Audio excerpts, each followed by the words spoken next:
Deməli, bu deyir ki, 169 qram oleumun su ilə reaksiyasından 196 qram H2SO4 alınmışdır. E'nin qiymətini və verilmiş 169 qram oleumu 50% H2SO4 məlumat çevirmək üçün neçə qram su lazım olduğunu hesablayın. Birinci növbədə oleum nədir? Onu yada diqqət eləyək. Oleum SO3-ün sulfat turşusunda məhluludur. Yəni belə deyək də, burada həll edici sulfat turşusudur, həll olan SO3-dür. Aydındır? Yəni oleumda su yoxdur. Bax bu bir də oleumun formulu onun həmişə H2SO4 vurulsun N mol SO3. Bax burada veribdir ha. Bax oleumun formulu belə ifadə olunur. Yəni oleumda həmişə 1 mol sulfat turşusu olur. H2SO4. Aydındır? İndi bu deyir ki 169 qram oleumdan 196 qram su ilə reaksiyasından 196 qram H2SO4 alınıbdır. İndi buna əsasən tapmalıyıq ki burada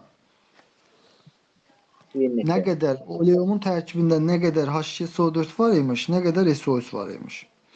169 qram oleumu sulfata çeviribdir. Oleumun üzərinə nə gələndə sulfata çevrilir? Su gələndə sulfata çevrilir də, düzdür? Bəli.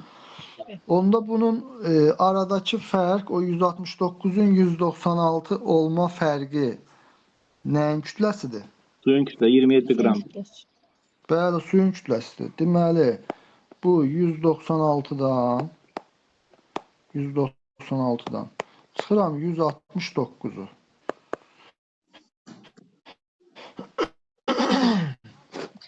27. 27. Bax bu 27 qram nəyin kütləsidir? 27 qram suyun kütləsidir. Yaxşı, bu 27 qram su görək nə qədər SO3 ilə birləşə bilir ki? H2O üstə gəl SO3. H2SO4. Bu su oleumun tərkibindəki SO3 ilə birləşir də, düzdür? İndi bu 18 qram su 80 qram SO3 ilə birləşir. Bəs onda 27 qram nə qədərlə birləşər? X. 27-ni bıraq 80-ə. Bölək 18-ə. 120. Deməli biz tapdıq ki, sulfatın tərkibi, o 196 qram oleum var, belə 169. Bu 169-un 120-si nəymiş? SO3. SO3. Deməli, N 1.5-ə bərabərdir də. 120 bərabərdir nə qalır 5 burada? sulfat turşusu var onda. 49 qalır. Aha, indi bu 49 burada qeyd edirəm ki 49 H2SO4-ün miqdar kütləsidir. 120 nəyin kütləsidir? SO3-ün kütləsidir. 49 qramda neçə mol deməkdir? 0.5. 0.5 mol. 0.5 H2SO4 0.5 H2SO4 vurulsun. Bəs 120 neçə mol deməkdir? 1.5 mol. 120 qram SO3 1.5 SO3 deməkdir. Və normal oleumda da sulfat turşusu 0.5 mol yox, neçə mol olmalıdır? 1 mol. 1 mol. 1 mol olmalıdır. Ona görə bunu 2-yə vursaq bu miqdarı 1 mol sulfata neçə mol SO3 düşər? 3 mol. 3 mol SO3 düşər. Deməli bizim oleumumuzun formulu buymuş. Yəni N'in qiyməti 3 imiş. Bura qədər aydın oldu. Bəli. Kəsir götürə bilmərik də. Xeyr. Oleumda 1 mol sulfata düşən SO3 tapmaq lazımdır. Bizə verdiyi miqdar 0.5-in 1.5-ədirsə, deməli biz bunu sulfatı 1 mola gətirməliyik. Ona görə də 2-yə vururuq. Onda olur sulfat H2SO4 vurulsun 3 mol SO3.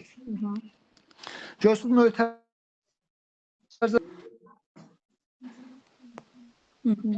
bizdə 0.5 mol tapdıq deyə onu gətirdik 1 mola. E'nin qiyməti oldu 3. Sonra nə deyirdi?